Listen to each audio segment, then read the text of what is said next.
Okay, future barn find hunter people who find this car, presumably. Hopefully, if YouTube is still around and this video is still up, when you dig this out, you'll be able to see what your car looked like when it was nice and shiny. If you ever wondered how cars end up on barn find hunters and stuff like that, where it's a perfectly good car and it got parked decades ago, and you wonder how on earth does someone have something that looks like it's complete and runs and there's nothing really particularly wrong with it, and they just park it and let it rot. Well, I hope that's not what happens with this. I really do hope that isn't the fate that awaits this Mustang, because it's a beautiful car. It's in beautiful condition. I really enjoy it. And we're parking it for now because we're trying to dial back our lifestyle. If you've ever taken a hit to your income, you know that you can't just come to a complete stop. You have outstanding bills and subscriptions that you have to kind of slow down and stop, and you have to take projects that you've been working on over time and close them out cleanly. And I had a lot of projects up in the air predicated upon a certain amount of income, and we don't have that right now. So we're parking my wife's car. It's going to stay insured with the minimum level of insurance. It's going to stay registered so that the registration doesn't lapse, at least for the foreseeable future. Obviously, things can change, but we're parking it with the idea that it's going to come back out of retirement at some point. As for what's wrong with it, well, there's nothing wrong with it. What's wrong with it is that its owner became ill. But let's talk about the cool stuff on this car, because this car is what inspired me to purchase a Mustang and start fooling around with it. My wife bought this around 10 years ago. This was her first big adult purchase. When she and I got together, I already owned my home.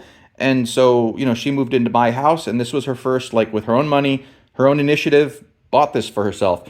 And I think it's a beautiful car. It's held up very well over the years. She's taken care of it. I've taken care of it. And we've just made sure to repair things as they fail, replace things as they get worn out. This is actually the car that inspired me to want to get a Mustang and fool around with it. I'm not really a Mustang guy. I know there's a lot of Mustang content on my channel, but I'm more of I like to make machines work their best kind of person. And when she got this car, 10 years ago, I always thought just around the corner, there's a really good car hiding in there. And we've snuck a few things on here to improve this car quite a bit. But I always thought that there was just a little bit you needed to do to a V6 Mustang to make it not only acceptable, but actually pretty good. And so this car inspired me to go looking, and I ended up finding this car, which I love, but actually wasn't what I was looking for. This car has too many cylinders in it.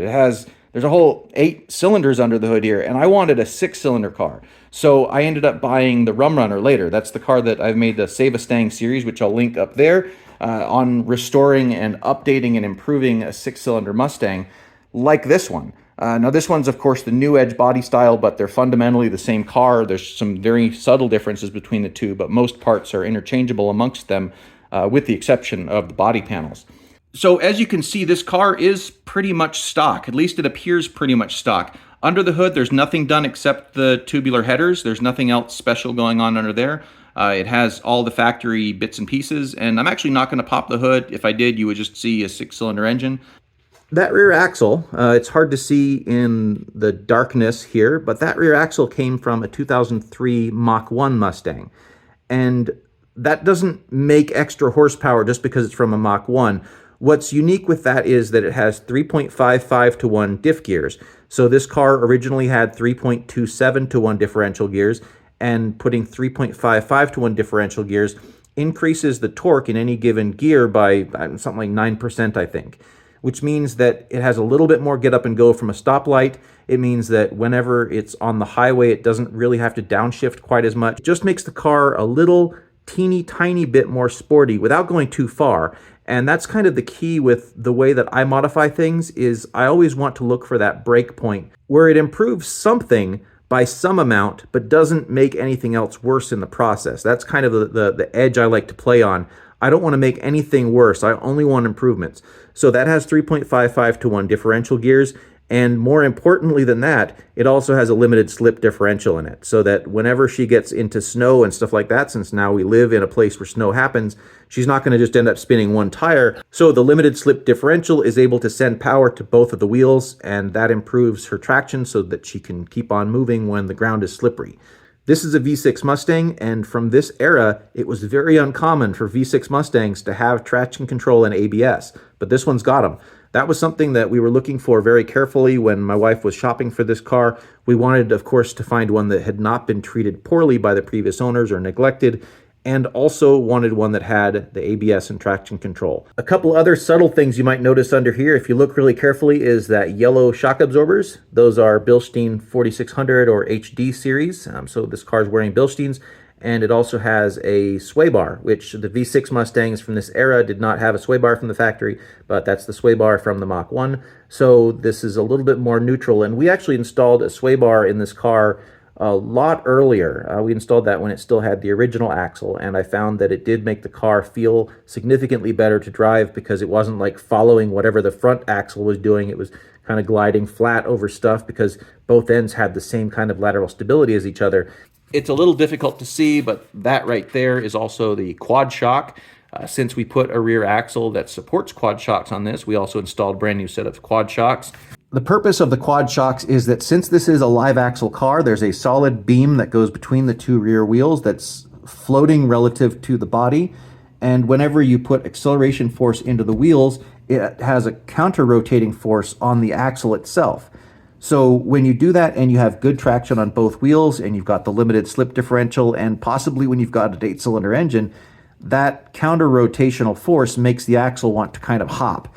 And when it's hopping, of course, you can't put traction down and that force doesn't turn into acceleration. Plus, it can cause things to go pop and boom in a very bad way. So the quad shocks exist to counteract some of that kind of rotational force and make it so that when you stomp on the gas, the wheels are able to just simply put power down and not hop the axle. Now, even though it's kind of shined up a little bit, this paint is far from perfect. This right here was actually a repaint that I did, and I am just abysmally terrible at paint, so this is already rubbish right here. This is going to have to get redone. The window tint, this tint was on the car before she got it, and it's always been wrinkled and crap. I just couldn't afford to pay somebody to do a great job of it, and so it's just kind of been bubbly and junky all this time. So I would love to get that fixed at some point if I could, but you know, that's obviously not in the budget right now. I replaced this part here, which had cracked previously, with a 2-piece aftermarket one, and it sucks. I hate this. This is terrible right here, but there it is. The paint on the hood is just absolutely been through a war. These are all huge chips. There's no way to buff that out. I mean, there's not even paint. You know, the paint is just gone everywhere on that. So that's terrible. Because this was my wife's daily driver, and for the most part she worked retail, and retail means you have to park among all the savages, the car has got just tons and tons and tons of little dents and dings and scratches all down the sides of it, and everywhere that kind of sticks out. There's just dents and dings because people just open their doors into each other's cars at parking lots. And, you know, that happens to you when you go to the parking lot once in a while, and it sucks. But imagine if you had to park in that parking lot every single day. Well, every single day there'd be people just giving you new dings and dents everywhere in your car all the time.